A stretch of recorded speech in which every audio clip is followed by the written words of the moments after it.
재림방송 시청자 여러분 안녕하십니까? 오늘도 교과 12과입니다. 전할 가치가 있는 기별이라는 주제로 오늘 교과 토의 시작해 보도록 하겠습니다. 서론에 있는 부분들을 좀 읽어보죠. 정리를 참 잘해 주신 것 같은데요. 첫째로 그리스도의 대속적인 죽음은 모두를 위한 것이었다. 우리가 이제까지 이야기해 오던 그 내용입니다. 시대와 장소에 상관없이 그것은 모든 사람을 위한 것이었다. 그래서 복음은 언어, 문화, 배경과 상관없이 모두에게 전달된다. 두 번째로 복음은 전적으로 예수님에 관한 것이다. 복음은 다른 게 아니고 전적으로 예수님에 관한 것이라는 거죠.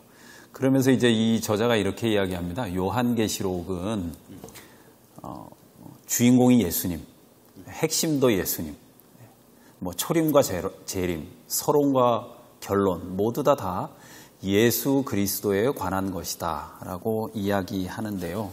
왜 한때 우리가 다니엘 계시록 이런 거 공부하다 보면은 공부 끝나고 나면 이제 남는 게 바벨론, 중세 암흑시대, 교황, 제주이트 이런 게 남았었잖아요. 일요일 효명.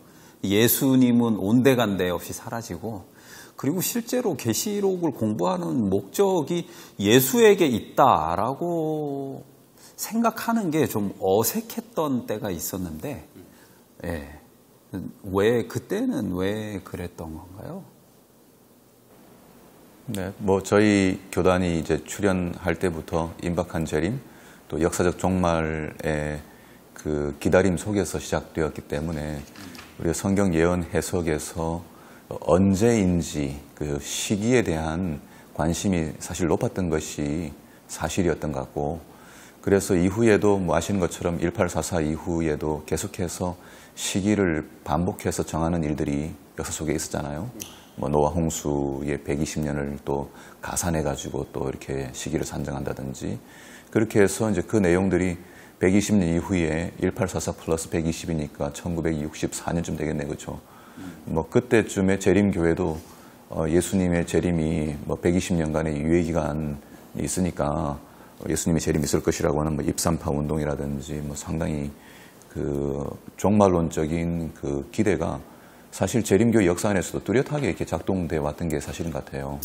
그래서 우리가 이제 곧 빨리 하늘에 가는 게 그 기대이긴 하나, 핵심 진리인 지금 말씀하신 이제 예수 그리스도의 복음. 그래서 계시록의 표제 자체가 예수 그리스도의 계시라 그렇게 되어 있는데, 표제 자체에 대한 그 포커스를 상당히 잃어버림으로써 우리에게 이미 주어진 구원의 확신, 또 이미 주어진 그 하나님의 나라, 여기에 대한 그 생각들보다는 이루어지거나 오게 될 하나님 나라에 대한 포커스가 더 이제 강했던 이유였던 것 같아요. 네. 예수 그리스도를 지칭하는 말 인자, 이 말을 참 좋아하는데요. 이게 무슨 어떤 특별한 의미 같은 게 더 있나요? 그러니까 이제 다니엘서에 나온 인자 같으니라는 이제 요 개념을 설명한 어떤 학자 한 분, 랍비이신 한 분의 이 글을 제가 읽은 적이 있는데, 거기서는 이제 인자라는 개념이 도리어 이런 하나님의 어떤 신성성을 나타내는 타이틀이었다. 유대인들 사이에서는, 유대인들도 여러 이제 믿음과 분파들이 있는데, 특별히 이제 그러한 신앙들이 이제 주전 2세기 때부터 세졌고, 거기 이제 마카비 시대를 이제 지나오고 이제 메시아를 기다리는 운동이 일어나면서 그 믿음이 엄청나게 팽배했었다고 이야기를 하더라고요. 그래서 이제 그 인자라는 게 예수님께서 스스로를 지칭하신 유일한 명칭인데, 그 인자라는 개념이 예수님의 자기 겸손을 나타내는 것이 아니라 도리어 이제 당신의 신성성을 말씀하신 것이다. 이런 글을 읽고 또 되게 아주 신선한 또 충격을 받은 적이 있습니다. 진정한 하나님의 아들로서 그분이 그 저작거리의 사람들과 함께 정말 하나님은 어떤 삶을 원하시는가 그런 걸 직접 보여주셨다라는 뜻으로 들리는데요. 인자라는 말이 또 그런 더 깊은 의미, 또 다른 의미가 있다는 것을 알게 되네요. 첫째 날로 좀 넘어가 보겠습니다. 베드로가 말하는 현대의 진리라는 제목인데요. 사실 우리가 그동안에 이제 현대진리 해왔는데 여기 그 베드로후서 1장 12절에 한글 킹 제임스 역에 보면은 이러므로 너희가 이런 것들을 알고 현재의 진리에 굳게 서 있지만, 그래서 현재의 진리라고 하는 번역으로 이제 소개가 되고 있는데요. 이 저자가 이렇게 질문해요. 베드로와 제자들이 선포했던 현재의 진리란 무엇인가? 가운데 부분에 나와 있는 질문입니다. 현재의 진리는 뭡니까? 우리 재림교회가 외쳤던 그 안식일의 그 재발견을 포함하여 이제 그동안 잊혀졌던 이제 그 성경의 가르침들을 우리가 지칭하면서 이제 현재 진리, present truth라고 이야기했죠. 그래서 이제 이 의미 속에서 우리가 재림교인들이 좀 이해하고 생각해야 될 부분이 여기에 굉장히 중요한 가치와 의미가 들어있는 것 같아요. 그것은 현재 진리라고 하는 또는 현대 진리라고 하는 것은 150년 전의 기별이 아니고 또 2000년 전의 기별이 아니고 모든 시대를 초월하는, 여기 본문에 나오지만 모든 시대를 초월하는 진리로서 각 시대의 사람들에게 타당한, 각 시대 사람들에게 절실하게 필요되는 기별로서 이 모든 메시지들이 전해져야 된다라고 하는 것으로 이해하는 것이 굉장히 중요하다는 것이죠. 그래서 안식일의 기별이 과거에는 우리가 일곱째 날 토요일이 안식일이다라고 하는 것이 매우 중요한 가치로서 우리 개신교나 이제 로만 가톨릭과 이제 그 어떤 대치되는 이 교리로서 중요한 역할을 했다면, 오늘날 21세기 대한민국에서 안식일은 어떤 가치를 가져야 하느냐라고 하는 측면의 이해를 가져야 한다는 것이 이 베드로 후서에 나오는 현재의 진리라고 하는 뜻에서의 의미라고 이해할 수 있을 것 같아요. 그래서 우리는 부지런히 우리가 읽는 성경들이 과거에 어떠했는지에 대한 이야기가 아니라 과거에 있었던 그 이야기들이 오늘 내 삶에 또 우리의 사회의 공동체에 어떤 의미로 다가오는지를 이야기해내는 것이 우리에게 주어진 이제 복음이라는 것이죠. 근데 상당히 많은 그 설교나 가르침들이 이렇게 전달될 가능성이 많잖아요. 과거에 이 사무엘에게 함께 하셨던 하나님, 그 다음에 이 삼손에게 함께 하셨던 하나님, 다윗에게 함께 하셨던 하나님이라고 이야기하고 그냥 끝나버리는 경우가 있다는 거죠. 그때 하나님은 이렇게 이런 하나님이셨다. 물론 이제 적용점들을 오늘날 당겨오지만 그 모든 메시지 함께 하시는 그 하나님의 이 임재와 또 모든 인류를 이끌어 가시는 구원의 역사들이 오늘 나에게도 이 시간에도 분명히 함께하고 있기 때문에 그 진리가 오늘 우리의 삶에, 각각의 삶에 이렇게 적용되도록 해주는 그 노력들이 매우 중요하다. 저는 여기에서 늘 이런 가치를 보고 있어요. 그러면 제가 조금 비슷하지만 그런 맥락에서 하나 더 질문을 좀 드려볼게요. 지금 이제 포스트 코로나 시대에서 이제 위드 코로나 시대다. 이제 바이러스하고 공존해야 되는 시대로 진입했다.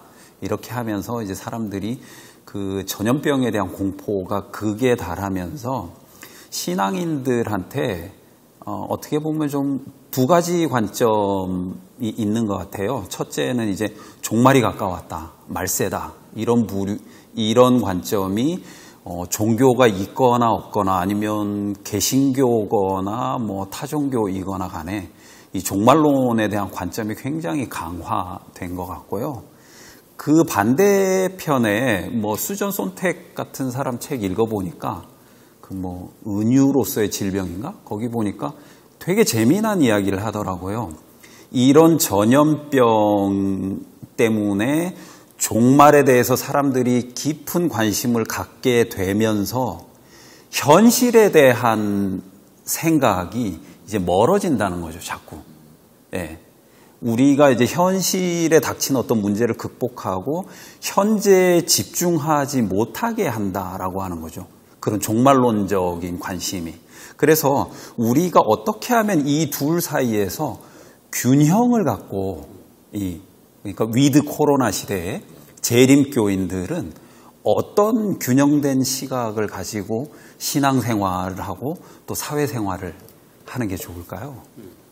그러니까 늘 뭐 학창 시절에 이제 저희 은사님께서도 늘 얘기하셨지만 그 그리스도인들은 그 현미경과 망원경을 다 같이 가지고 있어야 된다라는 말이 아마 그 얘기인 것 같아요. 그래서 우리가 이 재림, 뭐 이 시대의 종말 이런 것들을 자꾸 얘기하면 자꾸 그런 것들이 다가오는 것에 대한 그 파괴성과 그 절망 이런 것들을 자꾸 강조할 수밖에 없거든요. 영어 단어에도 이제 페릴 몽거라고 이 위험이 다가왔다라는 것만 팔고 다니는 그런 장사꾼이 페릴 몽거가 되기가 쉽다. 그러니까 이제 그럼으로써 얻어질 수 있는 어떤 것은 교인들이 막 몰려 들어오는 것이 아니라 도리어 우리들을 더 이렇게 배관시하고 더 어떻게 보면 더 무시하는 경향이 있다. 도리어 더 이 현 생활과 우리가 지금 닥쳐 있는 이 지구적인 문제 이런 것들 현재적 문제에 더 깊이 있게 연루되고 발언할 필요가 있다.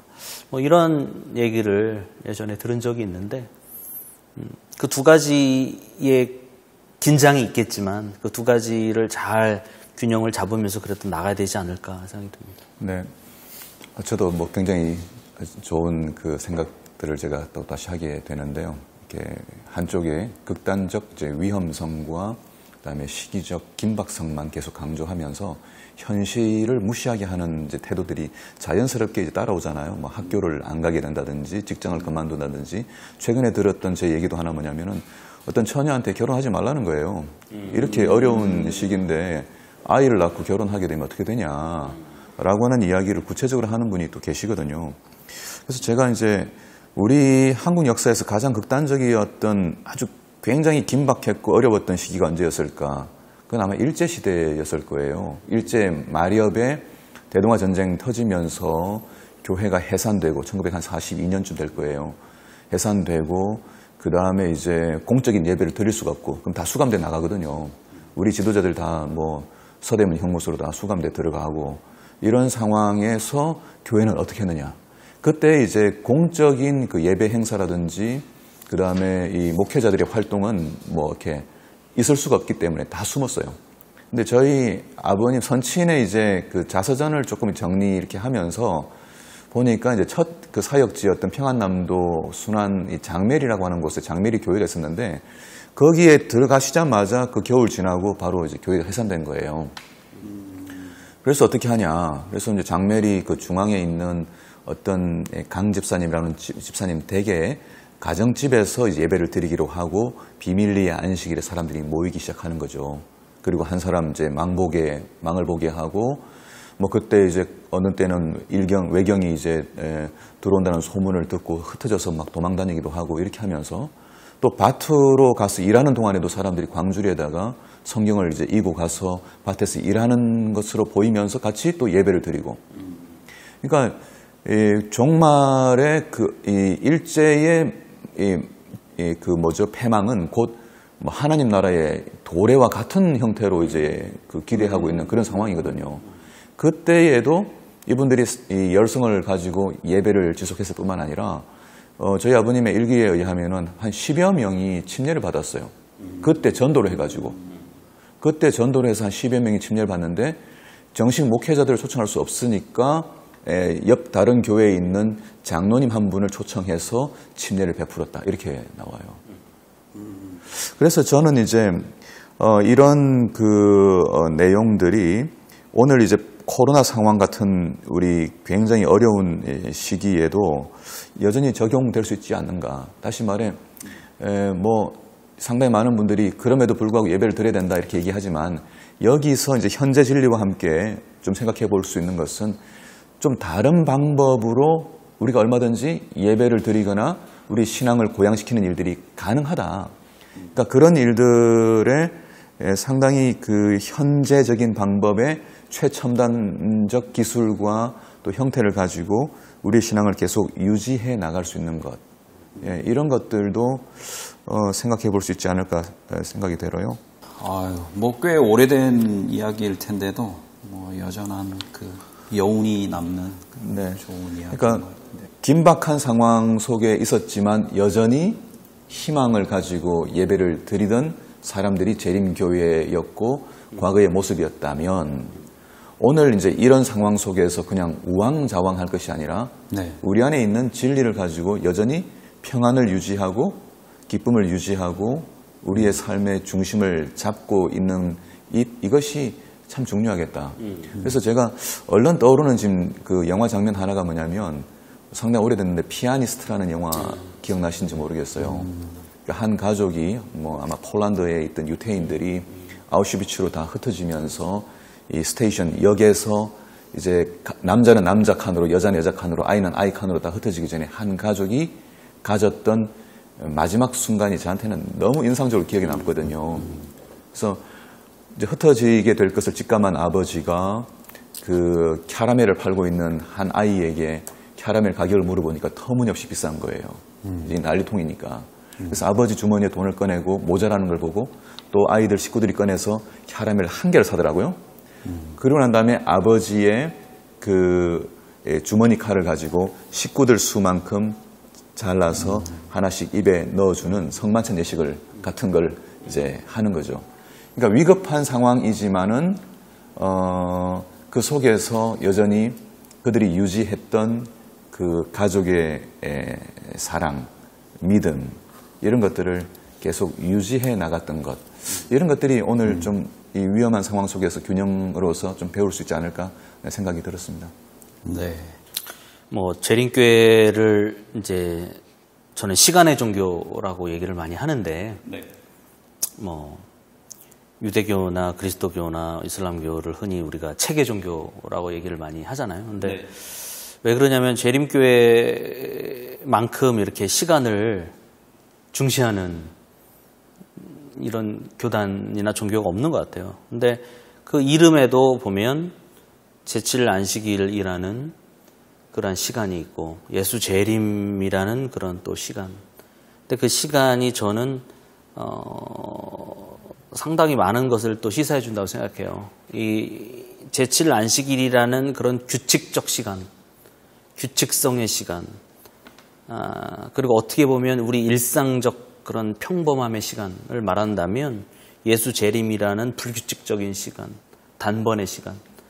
그러니까 하나의 이 사이클을 이루는 순환적 시간과 직선적 시간을 함께 합쳐놓은 듯한 이제 거기서 앞부분에서는 우리의 그런 평범한 일상, 반복되는 일상에 대한 강조를 얻을 수 있고 또 뒷부분에서는 그럼에도 불구하고 이 세상을 또 정화시키기 위해서 오시는 단번에 오시는 그것도 예수 그리스도의 그런 직선적 시간 이것들도 다 함께 우리 신앙 안에 다 녹아져 있는 게 아닌가 저는 그렇게 생각합니다. 아마 이런 거 고민하는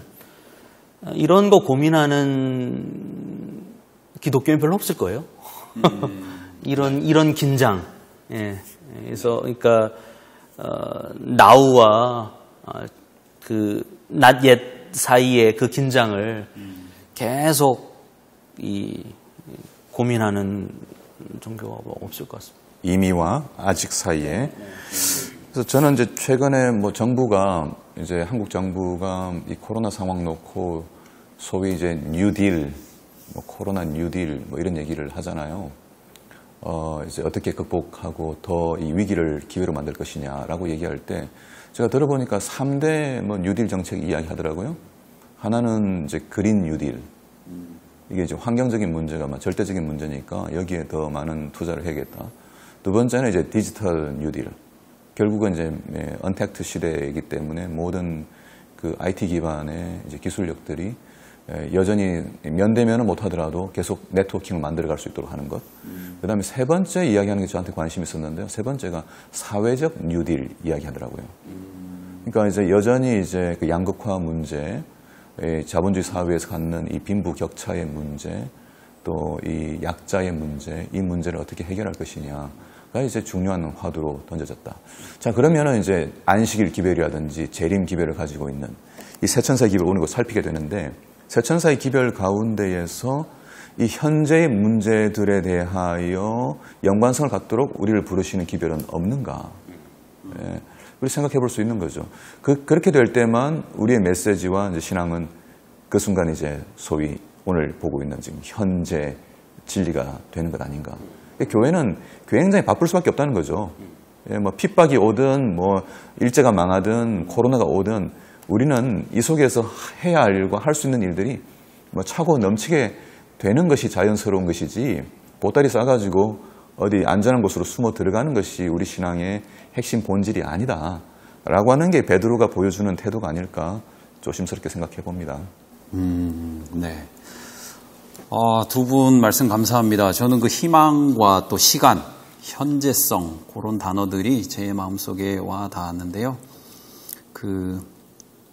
최 목사님 말씀 들으면서 몰트만의 그 희망의 종말론, 그런 이야기와 좀 유사하지 않나 그런 생각을 했습니다. 제 마음속에 계속 드는 질문이, 사실은 뭐 저도 신앙하는 신앙인 중에 하나지만 정말 이렇게 위험한 상황 속에서 우리는 희망이라고 하는 걸 찾아볼 수 있을까, 그런 생각을 이제 종종 하게 되는데, 목사님이 얘기해 주신 그런 희망의 종말론, 그런 이야기들이 많이 좀 퍼져나갔으면 좋겠습니다.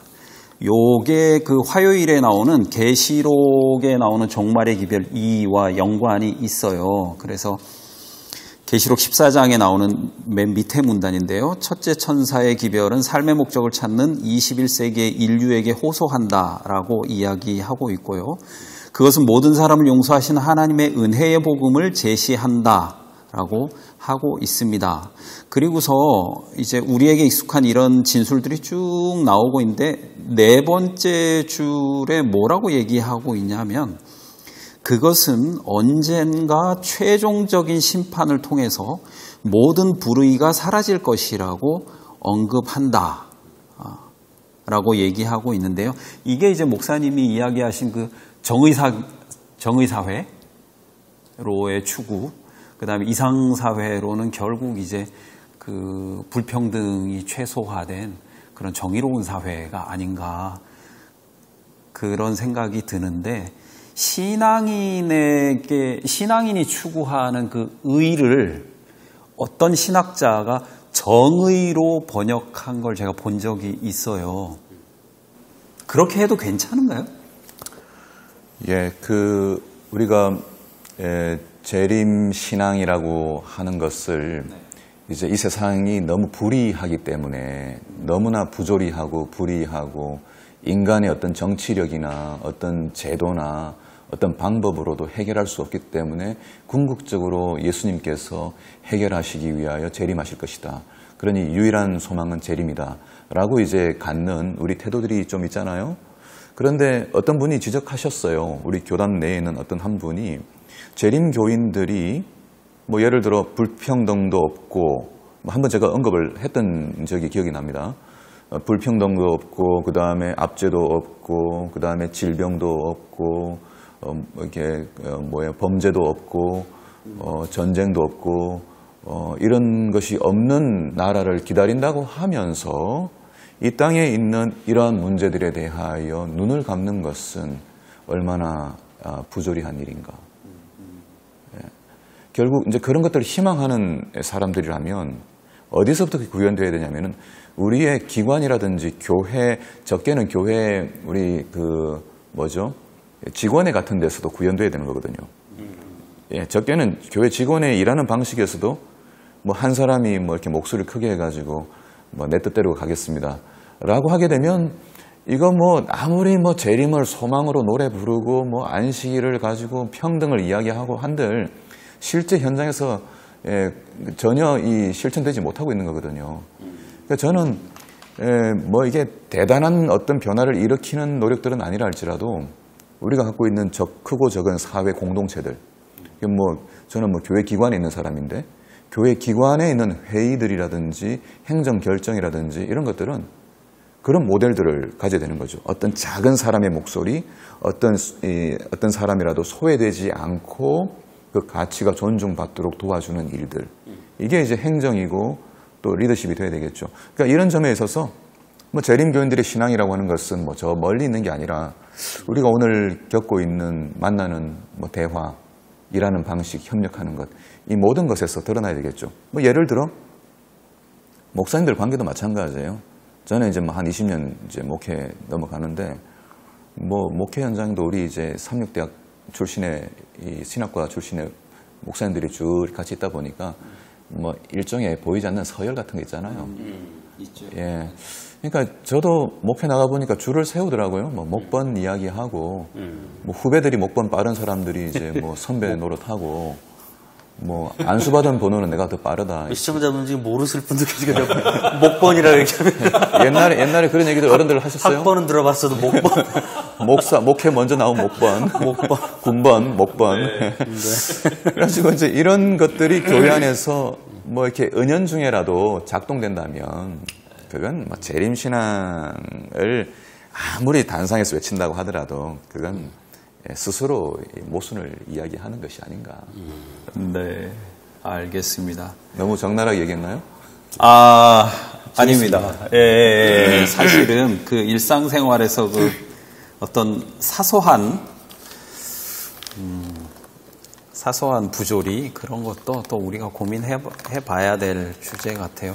뭐 어떤 분이 그러더라고요. 우리나라 정말 민주화된 사회인데 그 개인은 진짜 민주주의인가 그거를 질문하는 걸 들었는데 예, 사회는 정말 민주화된 방식으로 작동하는데 그 개인은 뭐 가정이나 직장이나 뭐 교회에서나 진짜 민주화된 사고로 살아가는가 그런 이야기를 한 적이 있는데 목사님 말씀 듣고 보니까 난 정말 예수 그리스도의 피로 정말 거듭난 사람인가. 내가 갖고 있는 태생적으로 가지고 있는 어떤 그런 부조리함이나 은연중에 발휘된 어떤 편견이나 뭐 이런 것들을 극복하기 위해 노력하고 있나. 그게 좀 되게 저는 좀 찔리는 얘기예요. 그러니까 우리 모두에게 다 해당되는 건데 사실 이제 뭐 아침에 한두 시간 기도하고 나온 다음에 하는 자기의 모든 행동이나 말은 다 거룩한 것이라고 생각하는 착각을 할 수 있다는 거죠. 그래서 매번 비춰보면서 우리가 이 하나님 나라의 특성들이 우리 삶에 드러나도록 봐야 되는 그 일은 정말 뭐 연령과 그 우리에게 지위는 없지만 어떤 이 뭐 포지션과 상관없이 다 이렇게 해야 될 것 같아요. 그래야 뭐 재림이 뭐 우리한테 유효하죠. 맞습니다. 그럼 조금 한 장 앞으로 넘어갈게요. 둘째 날 월요일이고요. 계시록에 나오는 종말의 주제 1입니다. 거기 밑에서 7번째 줄인가요? 이런 이야기가 있어요. 계시록은 다음과 같은 예수님의 초대로 끝맺는다. 성령과 신부가 말씀하시기를 오라 하시는도다. 듣는 자도 오라 할 것이요 목마른 자도 올 것이요 또 원하는 자는 값없이 생명수를 받으라. 계시록 22장에 나오는 말씀인데요. 제가 참 좋아하고 뭐 우리 교우님들도 좋아하실 그런 말씀일 텐데 현실은요. 뭐랄까 이 말씀과는 조금 그 대비되는 현실들이 있거든요. 그건 뭐냐 하면은 그 저런 게 있어요. 뭐 교회가 그렇게 많이 도와줬으면 교회에 와서 얼굴이라도 좀 한번 비춰야지. 공짜가 아니었던 거죠. 그 다음에 뭐 또 이런 거요. 이렇게 누굴 돕자라고 하면 조건 없이 도웁시다라고 하면 그렇게 해가지고 침례 몇 명이나 줬습니까? 그런 일을 교회가 왜 합니까? 라고 주장하시는 얘기도 종종 이제 듣게 되거든요. 이 말씀은 너무 좋은데 원하는 자는 값없이 생명수를 받으라. 정말 조건 없이 뭘 주라 하는 거잖아요. 근데 이제 우리 현실은 너무나 자주 이제 조건을 달게 되고 또 거래를 하게 되고 그런 건데 왜 이렇게 되는 거죠? 그냥 인간의 본성인 건가요? 뭐 give and take이라는 그 아주 전형적인 인간적인 사고 방식에서 나온 거죠. 그래서 우리 그 품꾼의 비유를 우리 사람들이 이해를 못하는 것이 1시간을 일했든 하루 종일 일했든 똑같은 값을 받는 그런 하나님의 셈법, 하나님의 시각, 하나님의 철학 이런 것들을 우리가 이해 못하는 것이 우리가 아마 천성적으로 아니면 태생적으로 내재적으로 가지고 있는 그 조건, give and take 그런 것들이 저는 알게 모르게 우리 선교 현장에도 이렇게 좀 스며들어온 것이 아닌가. 아니 근데 그 품꾼의 비유 있잖아요. 그거 공산주의 아니에요? 공산주의는 진짜 나쁜 거잖아요. 근로 의욕을 떨어뜨리는. 그거 누가 그렇게 해가지고 일을 열심히 하겠어요? 경쟁을 붙여도 열심히 할까 말까인데. 하면 안 되는 거 아니에요? 그런 거? 예, 그러니까 우리 그 머릿속에 이미 뭐 태어나서 교육받을 때부터 장착되기 시작한 그 패러다임이 소위 이제 산업시대 패러다임이잖아요. 철저하게 우리는 이 생산적인 일을 하도록 요구받거든요. 그러니까 비생산적인 사람은 인간 취급 못 받는 사회로 계속 만들어져 왔죠. 알을 못 낳는 닭들은 잡아야죠, 그냥. 그러다 보니까 이제 우리 뭐 산업시대의 특성이 뭐 한번 또 얘기했던 것 같은데, 뭐 이 생산성에 기초해가지고 어떻게 효율적으로 더 많은 물량을 만들어낼 것이냐라고 하는 차원에서 이제 연구에서 나온 게 뭐 예를 들어 뭡니까 이제 그 분업화 시킨다든지 부서화 제도를 만든다든지, 포디즘 또는 테일러주의, 포디즘, 테일리즘라고 말하는 그러다 보니까 뭐예요 이제 막 QA 그죠? 또 한번 얘기 드렸지만은 이렇게 막 이 질적 관리해가지고 막 이렇게 역량이 떨어지는 사람은 또 뒤로 빼내고 이렇게 대치시키고 이게 뭐 우리 운동 선수도 마찬가지죠. 뭐 몇 할 치느냐, 뭐 다 이제 점수화 되잖아요. 모든 게 점수화 되잖아요. 백헌철 목사님도 점수가 있을 거예요 아마. 별로 안 좋을 것 같은데. 본인만 모르는 외부에서 매겨지는 점수. 아, 두렵다. 별로 알고 싶지가 않을 것 같은데. 그러니까 이제 행정한다는 분들이 이분 행정의 미션을 이제 그렇게 보는 거죠, 자꾸. 근데 이제 과연 우리 선교에도 그래요. 예, 선교도 마찬가지고. 그래서 뭐 스트래티지도 굉장히 중요한 요소인 거 맞거든요. 우리 과거에 살폈던 교과에도 뭐 하루에 10,000명이 뭐 침례받았다, 뭐 이렇게 하루에 5,000명이 침례받았다, 이렇게 하는 이제 숫자가 우리에게 부흥의 결과로서 뭐 이렇게 보여지니까. 근데 그게 전부는 아니잖아요. 전부는 아니잖아요. 또 하나님 나라의 특성이 전부 그건 아니잖아요. 뭐 제가 볼 때 오히려 그래서 부흥이 있겠지만은 티핑 포인트까지 숙성되는 과정이 필요할지도 모르고, 예, 그때까지는 계속 뭐 투자하고 기다리는 일들이 있어야 할 텐데 너무 빨리 열매를 얻고자 하는 그 성급한 마음, 어떤 면에서는 뭐 좋은 마음일 수도 있는데, 예, 그게 이제 소위 어떤 면은 가짜 교인도 만들어낼 수 있고, 예, 우리 뭐 이미 알렌 크라이드의 회심의 변지를 우리가 언급했습니다만은 초대 교회에 그리스도인 공동체 들어오는 사람들은 적어도 4-5년간의 검증 과정을 거쳐가지고 그가 정말 토탈리 전인적으로 그리스도께 로얄티를 드렸는지 충성을 드렸는지를 확인하고 이제 그 그리스도인 공동체에 맞아들였는데, 뭐 콘스탄틴 이후로 막 이 그리스도인들이 다량 들어오니까 뭐 신앙 고백만 하면 되는 거죠. 그러니까 문서화된 신앙 고백 뭐 외우면 오케이 통과 이렇게. 뭐 우리도 그렇게 할지 몰라요. 우리 성경 공부, 침례 공부 하는데 뭐 교리 공부해가지고 믿습니까? 오케이. 그런데 정작 중심은 바뀌지 않을 수 있잖아요. 그러니까 놓치고 있는 게 있을 수 있다. 종말론의 이 주제라고 하는 것이 과연 뭘까? 이제 우리 가야 되겠지만은 계시록서의 주제이면서 마지막 기다리고 있는 주체, 존재론적인 한 인격적인 관계로서 우리가 기다리는 분, 예수, 하나님의 아들이신 예수, 그분을 사랑하는가, 그분을 기다리는가, 그분과 함께하고 싶은가, 아니면은 교인수를 늘리고 싶은가. 이게 미묘하지만은 좀 다를 수 있다는 거죠. 사랑의 동기된, 그죠? 요한계시록에서 예수님의 모습 가운데 그 하나님의 특별한 성품, 그 사랑의 성품, 모든 사람을 다 구원하고자 하는 간절한 마음이 느껴질 때가 많잖아요. 그렇군요. 얘기를 하다 보니까 그냥 수요일 주제로 자연스럽게 넘어가 버렸어요. 그래서 거기 보면 하나님의 기별을 더 온전하게 이해함이라는 장인데 4번째 줄에 되게 재밌는 이야기가 나와요. 하나님을 경외하는 것은 우리의 사고방식과 관계가 있다. 그러니까 믿고 싶은 대로 믿는 거죠? 아니면 또 자기가 믿은 대로 해석하는 거고. 네, 뭐 그런 생각이 좀 드는데요. 이제 그 두 질문이 있어요. 근데 그게 이 토의 주제가 뭐 어떻게 보면 조금 결론이 비슷하다고 판단이 돼서 2번째 질문으로 바로 넘어가도록 하겠습니다. 맨 밑에서 2번째 줄인데 계시록 14장 7절, 4장 11절, 창세기 2장 1절로 3절, 출애굽기 20장 8절로 11절을 읽어보라. 하나님께 드리는 모든 진정한 예배의 기초는 무엇인가? 안식일은 어떻게 이러한 이해를 반영하는가? 이런 질문이 있습니다. 하나님께 드리는 모든 진정한 예배의 기초는 뭡니까?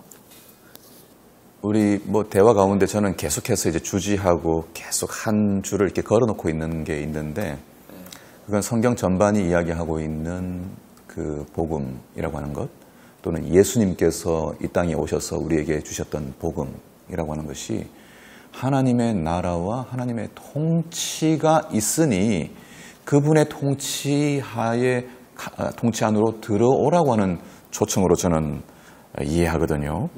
제가 이제 이렇게 성경을 보고 난 다음에는 제 하루를 시작하는 것이 굉장히 힘을 얻고 또 이렇게 아주 당당한 그 걸음걸이로 하루를 시작할 수 하게 되거든요. 그러니까 내가 누구냐? 나를 통치하시는 주군 왕은 하나님이신데 그분이 오늘도 나와 함께 하실 것이고 나에게 필요한 것들을 제공해 주실 것이고, 그리고 나는 하나님 나라의 백성이고 그분이 내 안에 계셔서 나는 하나님의 나라이기 때문에 나는 오늘 하나님의 나라로서 살아간다. 이게 예배 아니냐는 거죠.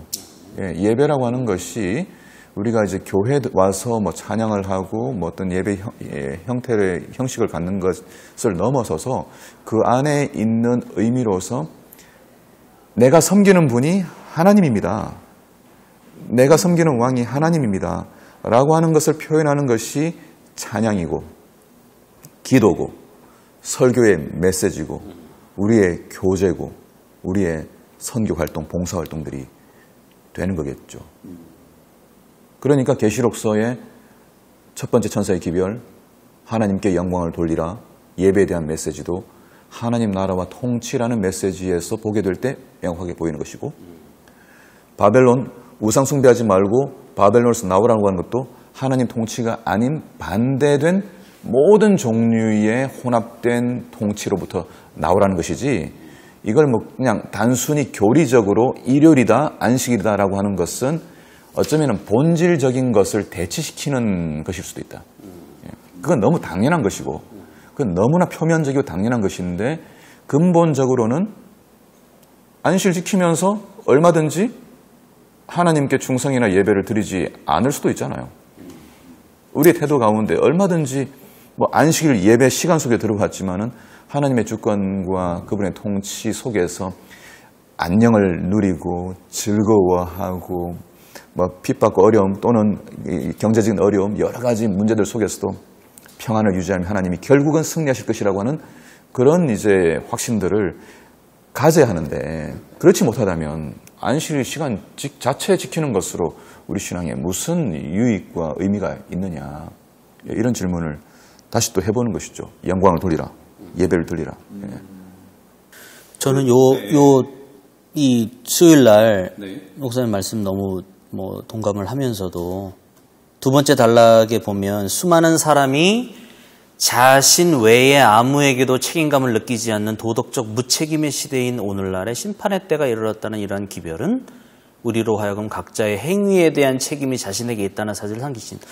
저는 이 부분이 제가 일전에도 여러 매체에서도 말을 했는데 이 세천사의 기별의 핵심이 결국 우리 예배의 대상, 경배의 대상이 누구냐? 창조주 하나님이시다.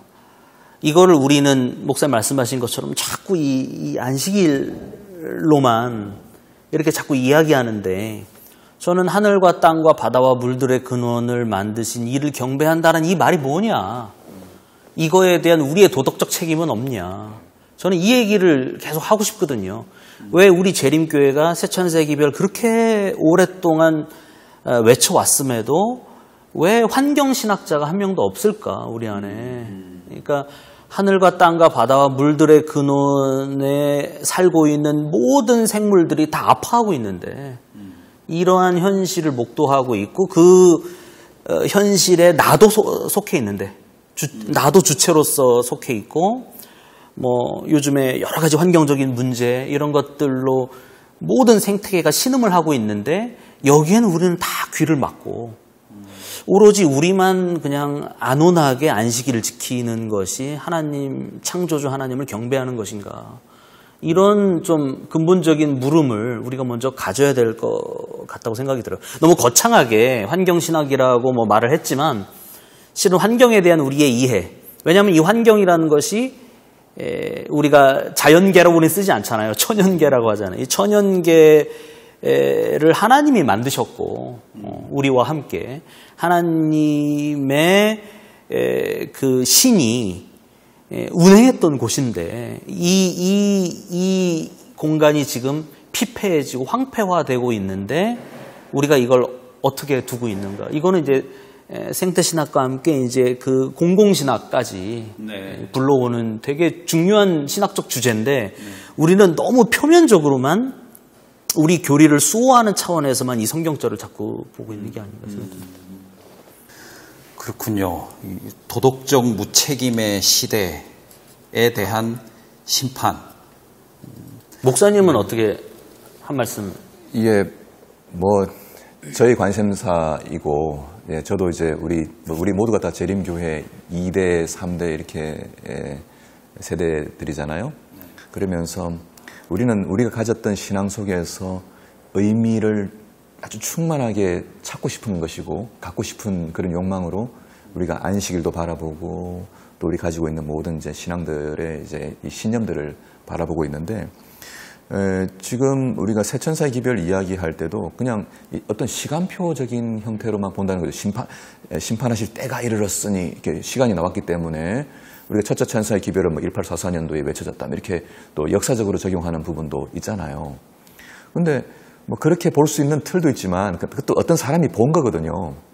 그러니까 지금 오늘날 세대의 세천사의 기별의 마지막 남은 자손이 어떤 사람들이며 어떤 정체성을 가지고 있는지에 대하여 우리가 보다 실제적으로 아까 읽었던 베드로 후서에 있는 것처럼 현재적으로 이렇게 이해하고 그것을 실천하면서 주의 재림의 날을 기다리는 것, 이게 이제 너무 중요한 현실적인 이제 문제인 거죠. 그래서 하나님께 영광을 돌리라. 주석적으로 우리가 볼 때도 하나님께 영광을 돌리라. 저는 굉장히 심플한 이야기로 보거든요. 이게 신학을 6년 정도 공부해야 이해하는 게 아니라 하나님이 기뻐하시는 일이 뭘까? 하나님이 원하시는 일일 것이고 하나님의 성품과 같은 것일 건데 그분은 선하신 분이잖아요. 선하고 자비롭고 인애롭고 노하기를 더디하고 그분이 나타나실 때마다 자신의 성품을 이름을 통해서 계시하시는데 그러면 하나님께 영광을 돌리는 건 뭘까? 너무 심플한 거죠. 우리 전도 행위로 그냥 빨리 전도해가지고 몇 사람을 데려올까 때문에 하는 선한 행동이 아니라 너희로 착한 행실을 보고 하늘에 계신 너희 아버지께 영광을 돌리게 하라. 이 마태복음 5장에 있던 이 이야기가 계시록 세천사의 기별의 맥락 속에 똑같은 내용일 것이다.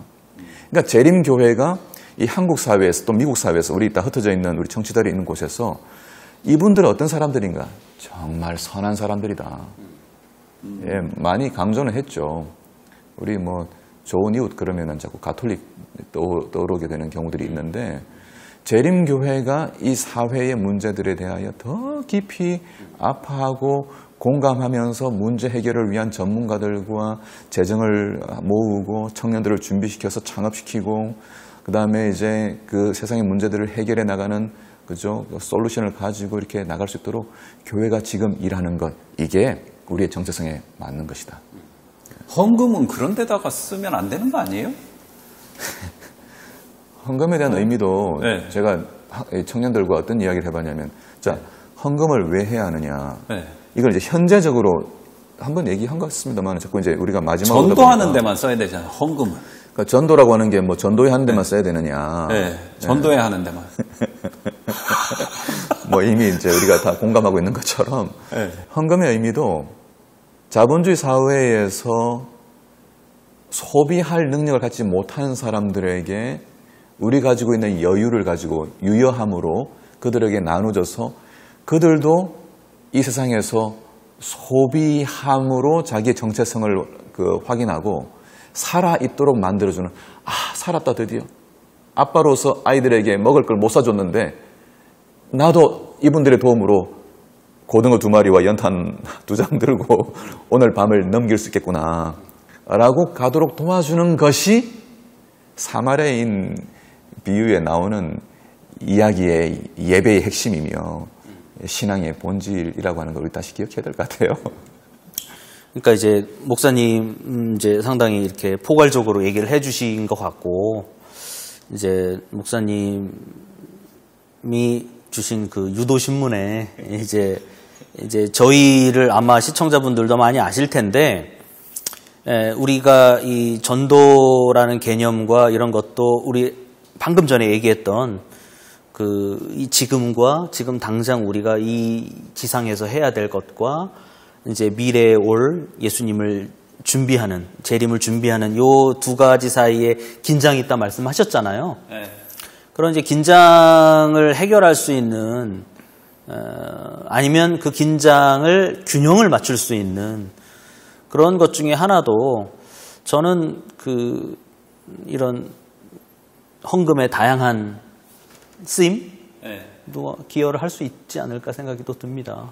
그래서 답이 되셨는지는 우리 시청자분들이 답이 되셨는지는 그렇게 모르겠네요. 되면 더 많은 헌금을 드릴 것 같아요. 사실은 이제 헌금이 어떻게 쓰여지는지에 대하여 매번 신자들이 투명하게 이해를 하게 될 때 더 많은 헌신들이 나오게 되잖아요.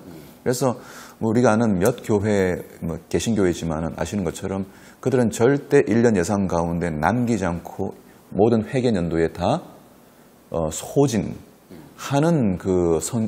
재정 정책을 가지고 있잖아요. 무슨 견지 여러분 아시겠지만 그 교회에서는 그 달에 들어온 헌금 이걸 그 달에 모든 필요한 사람들에게 다 나누어주고 남기지 않는 게 원칙이다. 이런 것도 우리가 좀 배울 수 있지 않을까 싶어요. 그 저자가 하는 얘기 중에 재밌는 얘기들이 많은데 어쨌거나 이렇게 이야기를 해요. 안식일은 그리스도를 창조주로 칭송하며 세상 모든 사람에게 하늘과 땅과 물들의 근원을 만드신 이를 경배하라고 호소한다. 그것은 진화론의 시대와 관련해서 말하고 있다. 그래서 반진화, 조금 한 걸음 더 나아가서 제가 조금 과한 해석을 해보자면은 진화론이라는 게 결국 이제 적자 생존, 강한 자만 살아남는다 이런 거잖아요. 그러니까 반경쟁 그런 거를 추구한다. 그리스도인 신앙 정신, 이제 안식일의 정신은 그런 것이다라는 생각이 드는데요.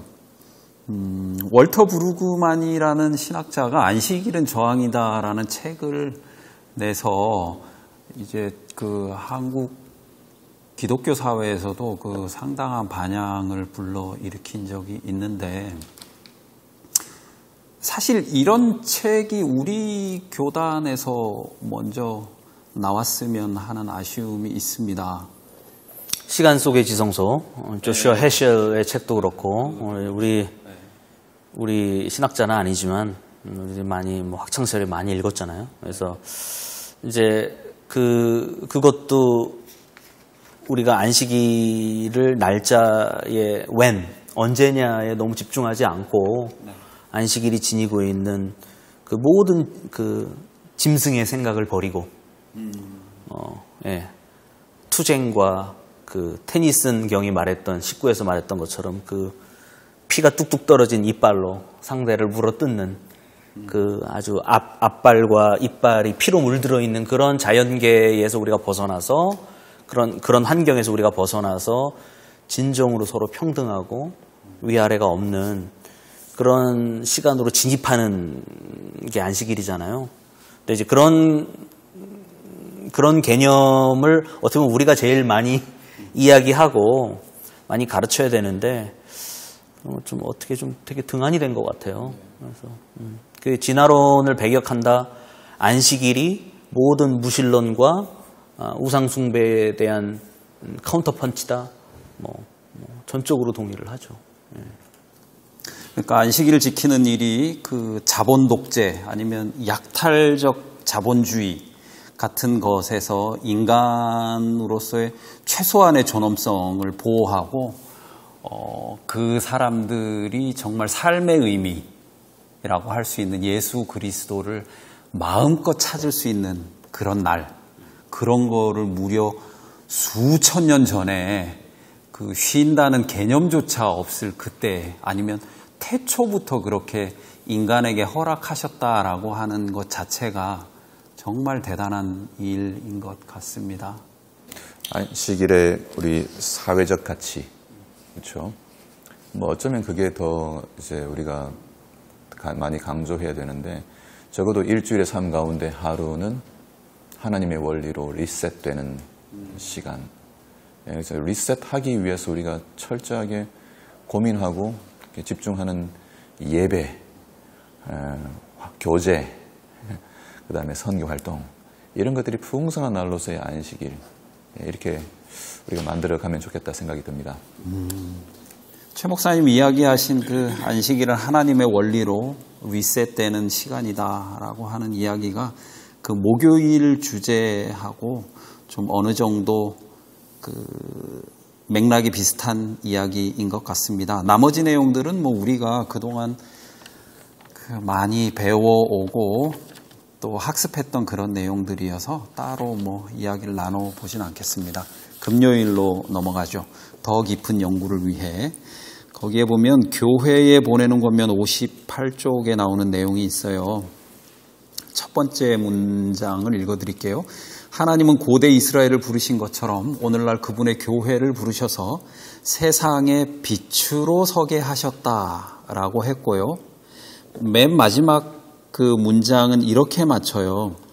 예수님이 사람들의 속량을 위해 겪으신 희생을 통하여 사람들의 영혼에 대하여 나타내신 그 사랑은 그분을 따르는 모든 사람들로 하여금 행동하게 할 것이다.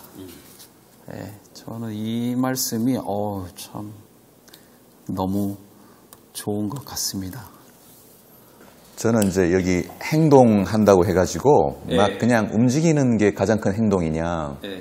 제가 이제 계시록서에서 본 가장 강렬한 사랑의 행동은 뭐냐. 저는 이렇게 보거든요. 침묵이다.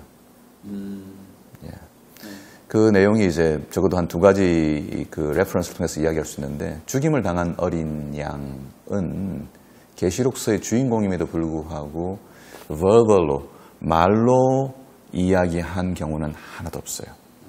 그냥 행동하시고 서 있고 행동하시는데 행동으로 죽임을 당하실 때 소리 없이 침묵으로 돌아가셨거든요. 여기에서 우리는 하나님의 깊은 헤아릴 수 없는 사랑을 보는 거죠. 항변할 수 있으나 항변하지 않고 죄인을 위하여 죽으신 우리 하나님. 그리고 두 번째는 이제 계시록 8장 11절에 역사의 마지막 7죄인을 떼실 때에 하늘에 반시 동안 고요하더니 그렇게 되어 있어요. 그러니까 반시 동안 고요하더니 제가 이제 논문을 쓰고 연구하다가 아마 제 기억에 듀칸 같은데 어떻게 주석했냐면은 하나님이 인간에게 보일 수 있는 가장 뜨거운 사랑은 이 반시 동안 고요한 침묵 속에서 발견할 수 있을 것이다. 다 표현했으나 이 마지막으로 거부하고 있는 이제 마지막 역사의 장면이 끝나려고 하는 그때의 반시 동안 침묵. 야, 이 의미가 엄청 깊거든요. 이제는 자녀들을 구분시켜야 돼요. 양과 염소를 구분시켜야 되는 이 시점에서 하나님이 옳거니라고 하시는 대신에 계시록 전체의 내용이 땅에 거하는 자들 곧 여러 나라와 족속과 방언과 백성에게 전할 기별이다 라고 할 때에 그 뉘앙스와 정서가 반시 동안 침묵으로 나오는 이 장면에서 보인다는 거죠. 반시 동안 온 우주가 침묵. 그렇다면 가장 큰 사랑은 우리의 현실에서 어떻게 드러날 수 있을까? 우리가 겪는 많은 일들 가운데 침묵해 주는 것이죠. 예, 저는 이런 생각을 가끔 합니다. 네. 정말 뭐 믿는 사람들 중에서도 이렇게 갈등이 끊임없이 일어나고 뭐 좁게는 또 가정에서도 부부도 많이 투덕거리고 다투기도 하고 또 뭐 믿는 자들이 모인 교회에서도 이렇게 갈등이 있고 뭐 이 파냐 저 파냐 뭐 이렇게 싸움이 되게 잦아요. 이제 그런 걸 보면 여기서 말한 것처럼 정말 예수님의 사랑이 우리 마음속에 없기 때문에 그렇게 또 그런 행동을 하는 게 아닌가 싶고 되게 반성이 되네요. 네, 한 구절 더 읽어드리겠습니다. 예수님을 영접하는 모든 사람에게 갈보리의 십자가는 말한다. 영혼의 가치를 바라보라. 네, 저도 소중하고 또 이 방송을 들으시는 모든 분들, 여러분들의 삶 또 참 소중하고 또 여러분들이 만나고 알고 있는 모든 이웃들의 삶 정말 소중합니다. 그들 모두가 갈보리의 십자가는 인간의 가치, 삶의 의미가 매우 고귀하고 소중하다는 걸 알려주고 있다고 생각합니다. 신앙인이란 어떤 사람인가 그 일을 깨닫게, 그러한 사실을 깨닫게 하는 일, 그리고 그렇게 하기 위해서 무언가 실천을 해보는 것, 그런 것들이 정말 중요하다라고 하는 것을 저자는 강조하고 있는 것 같습니다. 오늘 말씀 나눠주신 두 분께 감사드리고요. 12과 교과를 이상으로 마치도록 하겠습니다. 시청해주신 여러분 대단히 감사합니다.